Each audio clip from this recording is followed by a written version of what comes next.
আসসালামাইকুম, সবাই কেমন আছেন? আশা করি সবাই ভালো আছেন।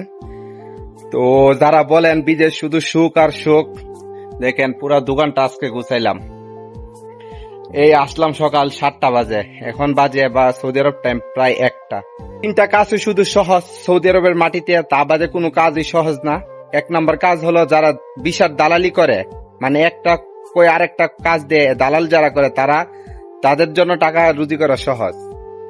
আর 2 নম্বর হচ্ছে যারা দেশে এক ধরনের দালাল আছে, যেমন আপনার 500 টাকা 1000 টাকা নিব কাজের কথা কয়া, তারপরে ওই কাজ দিব বা ওই কাজ দিব, এভাবে দালালি করে যারা, এ ধরনের দালাল যারা টাকা রুজি করে সহজে।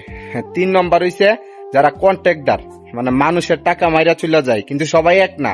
কিছু কিছু মানুষ আছে মানুষের টাকাটা দেয়, আর কিছু কিছু লোক আছে 200-300 আমেল বা 500-600 আমেলের টাকা মাইরা লইয়া জায়গা। তো তাদের জন্য সৌদি আরবের মাটিতে টাকা রুজি করা সহজ।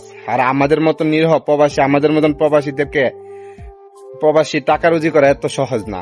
ওই যে দেখতেছেন, এটা হচ্ছে আমার দোকান, ঠিক আছে? তো আজকে সারাটা দিন পরিশ্রম করছি, দেখছি নি, চোখের ঘাম মাথার ঘাম সব একসাথে হয়ে যেতেছে। আর যারা দালালি করে, কন্ট্রাক্টদারি করে, তাদের জন্য সৌদি আরবের মাটিতে টাকা রুজি করা সহজ, কিন্তু আমাদের জন্য না। সারাটা দোকান চেঞ্জ করছি, সারাটা দোকান দেখতে পাচ্ছেন, সারাটা দোকান কি পরিশ্রম করছি একমাত্র আমি জানি। মানে কলেজের মধ্যে পানি নাই, ঠিক আছে?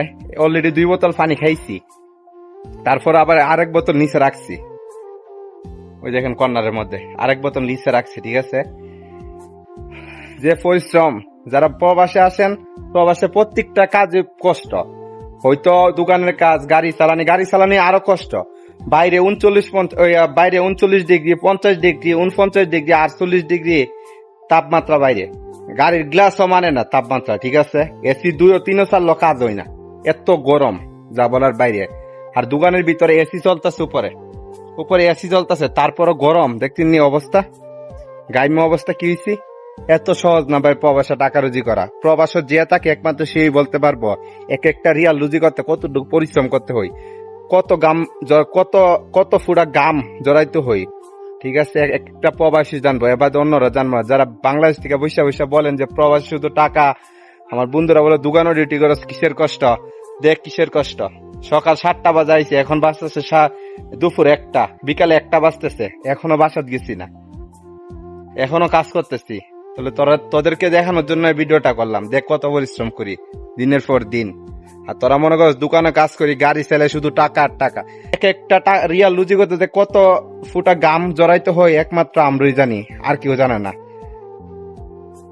দেখেন কতটা পরিশ্রম করছি, সারাটা দোকান আওলা ইসলাম, সারাটা দোকান বাস করছি। এদেশের ন্যাশনাল ডে কাপড় আপনারা তো জানেন, ওই যে স্বাধীনতা দিবস যে কয়, স্বাধীনতা দিবসের কাপড় লাগাইছি দেখতেছেন পুরা দোকানে, ঠিক আছে? তো কাপড় সব আসা হইছে না, কিন্তু কিছু যাগুলো ছিল বাট আগে ছিল পুরান আগের বছরের, সেগুলা লাগাইলাম। আবার কিছুদিন পরে আসবো নতুন কাপড়, আসলে আবার সেগুলো লাগাইতে হইব। তো ভাই এত সোজা না টাকা রুজি করা, টাকা রুজি করা অনেক পরিশ্রম।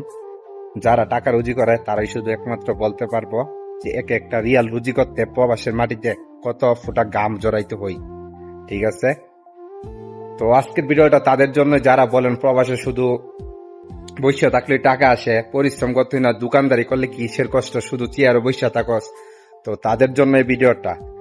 প্রবাসে দালালি ছাড়া আর কন্ট্রাক্টর ছাড়া বৈশা থেকে কোনো লোকই টাকা রুজি করতে পারে না, একমাত্র তারই পারে টাকা রুজি করতে, আর তারই সহজে কোটিপতি হইতে পারে।